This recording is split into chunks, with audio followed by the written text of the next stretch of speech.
nagkararang tayo kapsat.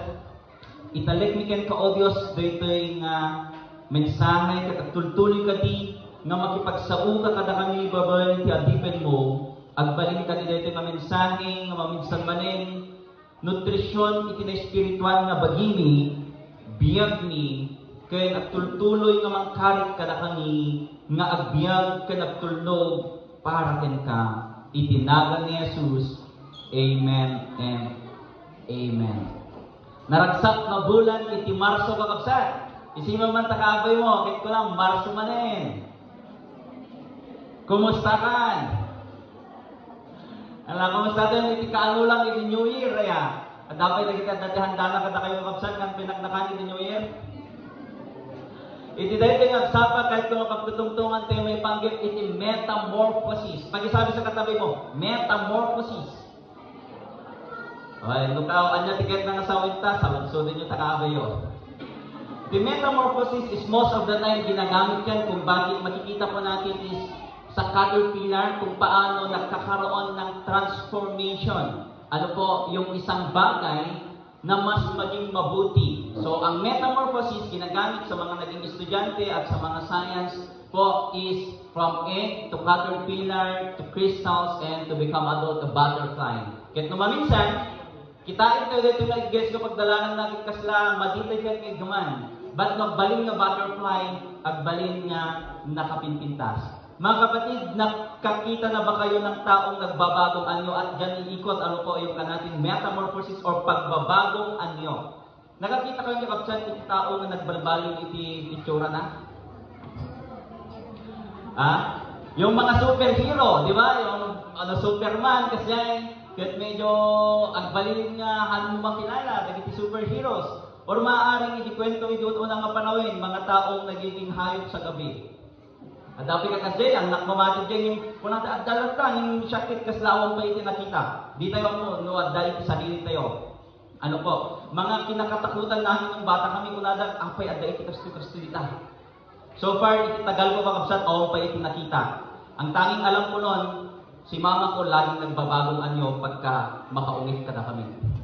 Kaya nagsimpit kay tsura na, bigla makaungit, bigla ka na amulatan, dimakit yung mata na kasta, tapos kinimusilap, agulimik kan. Nagbagong anyo na siya. Pero alam nyo ba na madalas tayo din mismo kita dadagit sarili na pagbabagong anyo sa buhay? Di ba? Minsan nasa loob tayo ng simbahan, mabait, mahinahon, nagsimpit, hindi makabasag pinggan. Pero paglabas iba na naman.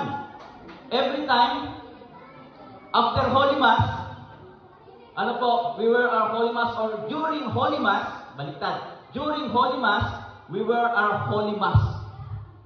So naman mas iti misa, ikatintin na yung Holy Mass tayo Dudad man, nasimpit tayo iti unig, pag-roar tayo, ape Christian, di kunakman no Methodist saan kayo. Asos, nagsakit. Kunakman no Kristiyano dayan. Yung tipong minsan nagiging mabait tayo sa ibang tao, pero madalas yung mga tao hindi na natin kilala, hindi na tayo mabait at minsan tinatakwil natin sila. Pero sa teksto natin ngayong umaga, ito tumutukoy sa pagbabagong anyo, ang pagbabagong anyo ni Jesus na nangyari sa Mount Tabor. Ano po? The Transfiguration Sunday. Before ang pangyayari ito, sa unang verse ni Jesus, nagsasalita siya about dun sa paglisan niya or pag-alis niya.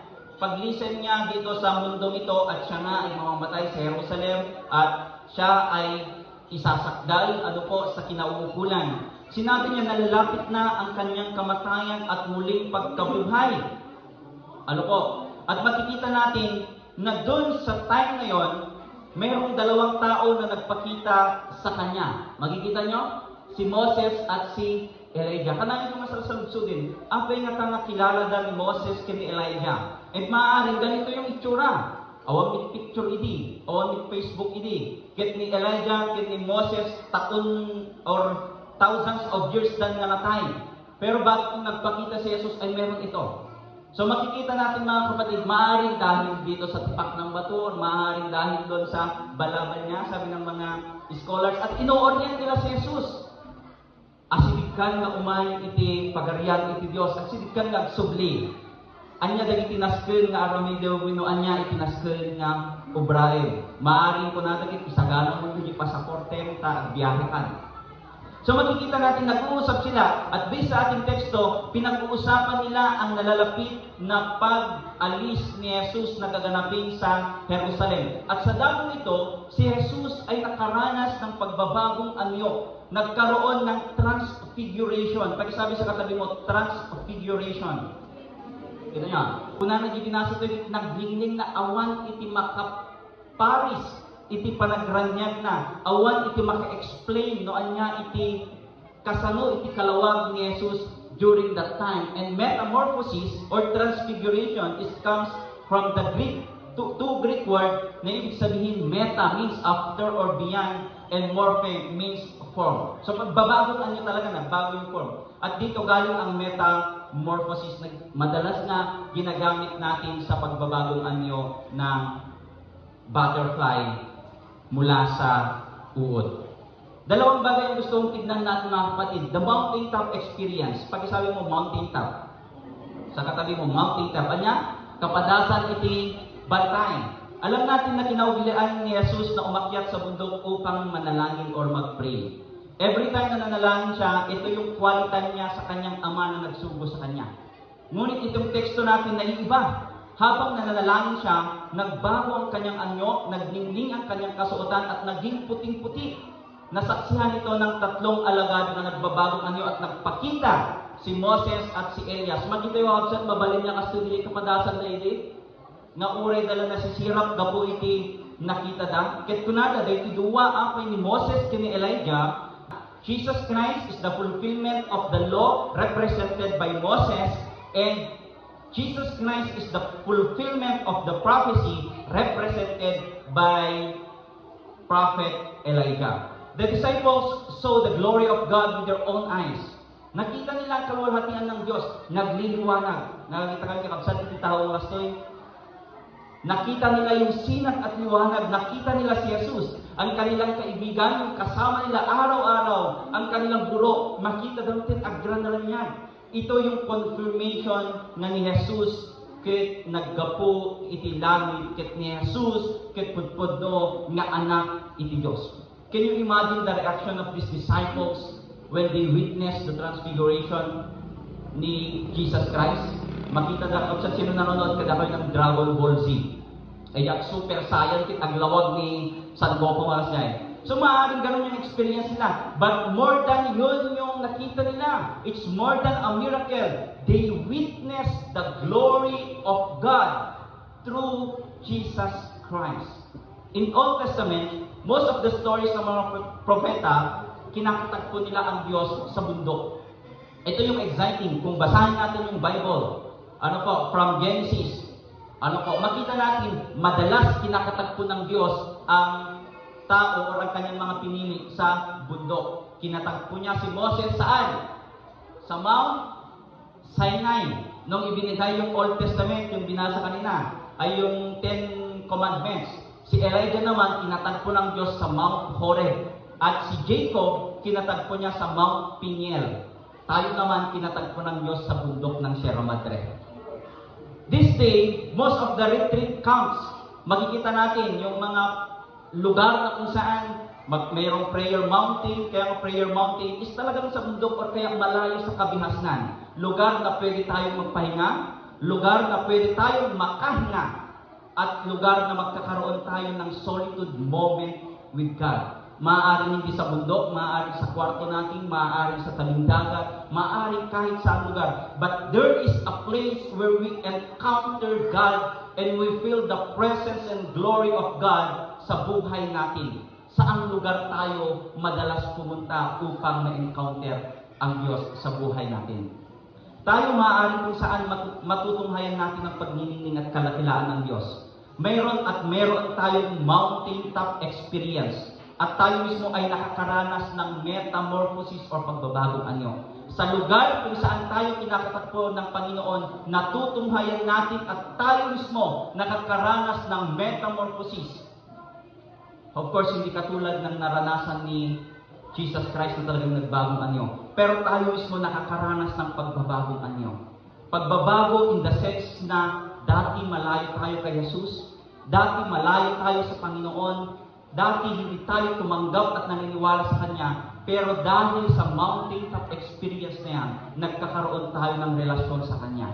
Mula sa buhay natin na magagalitin, mula sa buhay natin na mapanghusga, mula sa buhay natin na mapanira, buhay natin na makasalanan, buhay natin na walang pag-ibig at walang malasakit, through that mountaintop experience, binago tayo ng Diyos tungo sa tao na mapagmahal at puno ng malasakit. Mga kapatid, we have that mountaintop experience. Ang tanong, saan at kailan kaya yun? Unti-unti tayong binabago ng Diyos sa panahon na natutunghayan natin at kinakatagpo niya tayo. Natutunghayan natin ang kanyang kaluwalhatian. Maaaring may mga mountaintop experience tayo at nasaksihan natin at maaaring narinig natin ang boses ng Diyos. Maaaring natin yung mga ngig na ka nga, uy, sika, agbalbalo ka at pastor.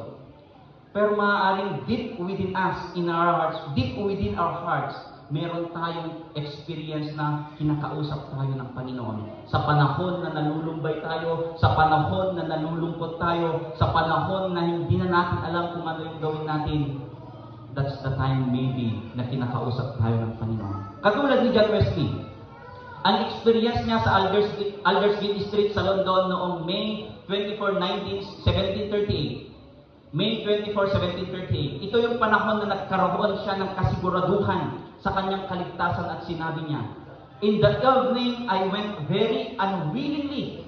Pumunta siya dun sa street na kung saan mayroong nag-e-evangelize at mabigat pa yung kalooban niya na pumunta doon.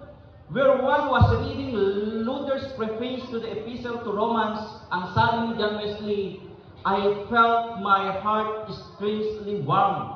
I felt I did trust in Christ, Christ alone for salvation." Si John Wesley matagal na siyang pari. Nagsiserve na siya sa Panginoon. Pari na siya ng Anglican.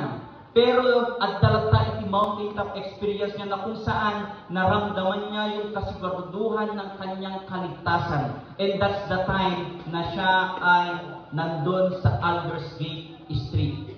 And an assurance, sabi niya, was given me that He had taken away my sins, even mine, and saved me from the law of sin and death.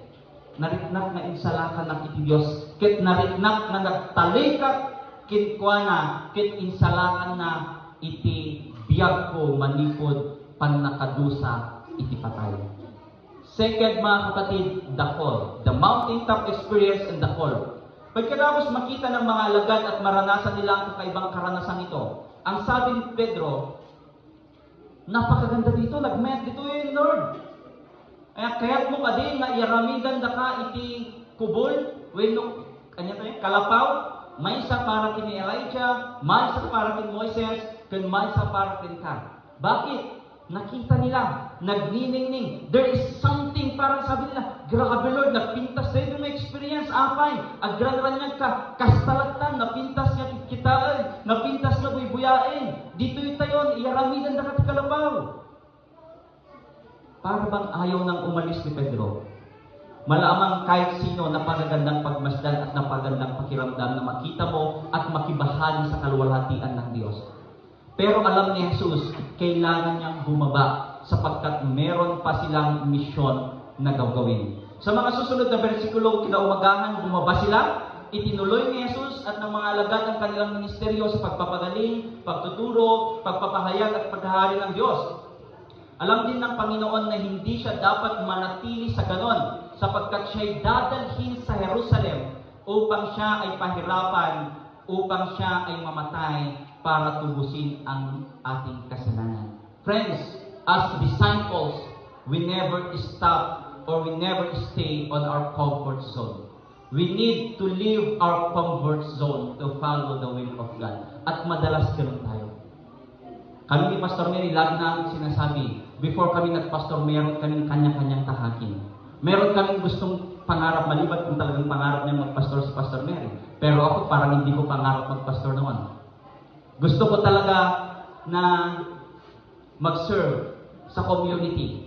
Gusto ko talaga nga agbalin, nga speaker kadagiti na dumaduma, and my dream is to be employed sa DILG.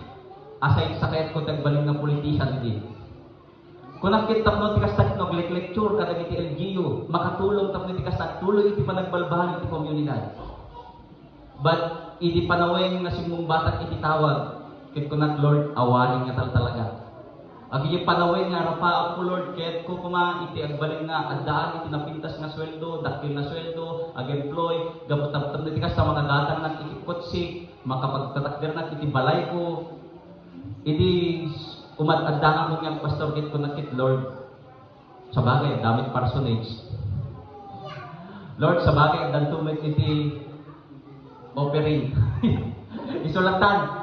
Pero, at the comfort zone tayo nga madalas pag tayo ay sumunod sa Panginoon, kailangan nating iwan kung ano yung kinagisnan natin. Many times we are like Peter. After experiencing the glory of God, pagkatapos natin maranasan kung paano nagliwanag ang Diyos sa buhay natin, we want to stay there. Gusto natin puro hallelujah na lang. Yung pagka meron na tayong kaginhawaan sa buhay, minsan ayaw na natin umalis at sana ayaw na natin mahirapan, ayaw na natin magsakripisyo. Gusto natin dapat nasa komportable lang tayong kalagayan. Gusto natin sana okay lang lagi yung pakiramdam natin, yung ayaw na natin umalis. Pero the challenge and the call is we need to go down from that mountaintop experience. Noong kinatakbo ng Diyos si Moses sa Mount Sinai, hindi siya nananatili sa bundok na kinakausap ng burning bush. Anong ginawa niya? Bumaba siya upang pangunahan ng mga Israelita patawid papunta sa Promised Land. Noong kinatakbo ng Diyos si Elijah sa bundok, hindi siya nanatili doon. Bumaba siya upang patuloy na hamunin ang mapang-abusong mga hari. Ganon din si Jacob. Noong naramdaman ni John Wesley yung pagbabago, ito yung nag-udyok sa kanya upang pangunahan ang Methodist movement na nagkaroon ng impact hindi lang sa loob ng iglesia, kundi sa pagbabago ng buong Europa. And that is history. Ang sabi nila, kung basahin mo yung history ng Europe, part si John Wesley sa pagbabago ng buong Europa. Kailangan natin bumaba sa bundok pagkatapos maranasan ang kaluwalhatian ng Diyos. Kailangan natin lumabas sa iglesyang ito. Maaaring sabihin natin dito sa loob ng church, napakagandang magpuri, napakagandang ma-experience niya po Diyos. Nagmayat ikag dindingig, nagmayat ikag daydayaw, nagmayat no at daka iti presensya iti Diyos. Ngim saan tayo magtalinaglaing ito unig iti iglesia.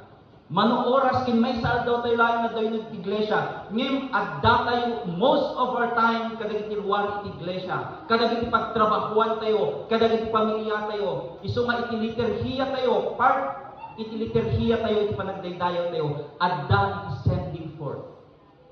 Maibaon ka tapno inkamanen ad ministeryo. Maibaon ka tapno iti kasta ipakita mo kasano man nagranyag ti Dios ken ka. Maibaon ka tapno iti kasta mariknada iti ayak iti Dios ken ka. Maibaon ka tapno iti kasta dedi panagbalbalin na napadasam, dedi karit na nangnigam, dedi napintas nga mensahe na nangnigam iti unig iti iglesia. Ibingay tayo met kadagiti agkasapulan. Mga kapatid, may naghihintay sa ating misyon. Maraming nangangailangan ng kaligtasan, nangangailangan ng pagkalinga, nangangailangan ng pagtanggap. Maraming dumaranas ng iba't ibang problema. At bilang mga disciples ni Jesus Christ, kailangan natin tumugon. Ang kantang Shine, Jesus Shine ay nagpapahayag kung sino o sa katauhan ni Hesus Kristo, na siya bilang ating Panginoon ay nagliliwanag sa atin. Sabi ng isang lyrics, sabi ng kanta natin kanina, Shine, Jesus, shine. Shine on me. Mga kapatid, this Transfiguration Sunday, kung paano nagbagong anyo si Jesus, tayo din nagbabagong anyo tuwing nagpapasakot tayo sa Kanya. And that's the power of Jesus Christ. Kung siya nagbagong anyo, pag nagpasakot tayo sa Kanya, nagbabagong anyo din tayo. Dahil dito nararamdaman natin ang Kanyang pagliligtas, nararamdaman natin ang Kanyang kalinga, nararamdaman natin kung paano niya tayo binibigyan ng kaliwanagan sa mga madilim nating mga buhay. Nakikita natin kung paano niya tayo binabago. Kaya lagi kong tinatanong sa mga kabataan, and even sa mga kapwa ko pastors, Sa tagal nating Metodista at sa tagal nating naglilingkod, nararamdaman mo ba na binabago ka ng Diyos? Wenno kasano idugma ka sa nagnanayon. Binabago ba tayo? Mas nagiging mabait ba tayo? Mas nagiging mapagbigay ba tayo? Mas nagiging matulungin ba tayo? Mas nagiging maawain ba tayo? Mas nagiging masunurin ba tayo sa ating Panginoong Jesus? Mga kapatid, kung nagliwanag si Kristo sa buhay natin, tayo din magsisilbing liwanag sa kapwa natin. Kung binago tayo ng Diyos at naramdaman natin yung pag-ibig, tayo din magpaparamdam ng pag-ibig. Kung tayo ay pinagaling ng Diyos, tayo din magiging huwaran o magiging instrumento sana ng kagalingan, hindi sa physical man, but mabalin iti spiritual, iti emotional man. Sabi ng post ng isang professor ko sa seminary, sabi niya, to believe in God's magic, the effect of metamorphosis, is to believe that goodness will always triumph over evil. That hope is stronger than despair. That faith conquers fear. That love is greater than indifference. That life is always and always conquer death. To believe in metamorphosis or the transfiguration of Jesus is to believe that God's power to transform each and every caterpillar into butterfly. To believe in metamorphosis is to believe that God can transform us into a better and best version of ourselves. Na tayo mas maging tapat at puno ng pag-ibig at kalinga na lingkod ng Diyos. At sana sa naramdaman nating pagbabago, humayo tayo at kasama natin ang Panginoon upang tayo din magsilbing ilaw at asin sa mundong ating kinagalawan. Amen.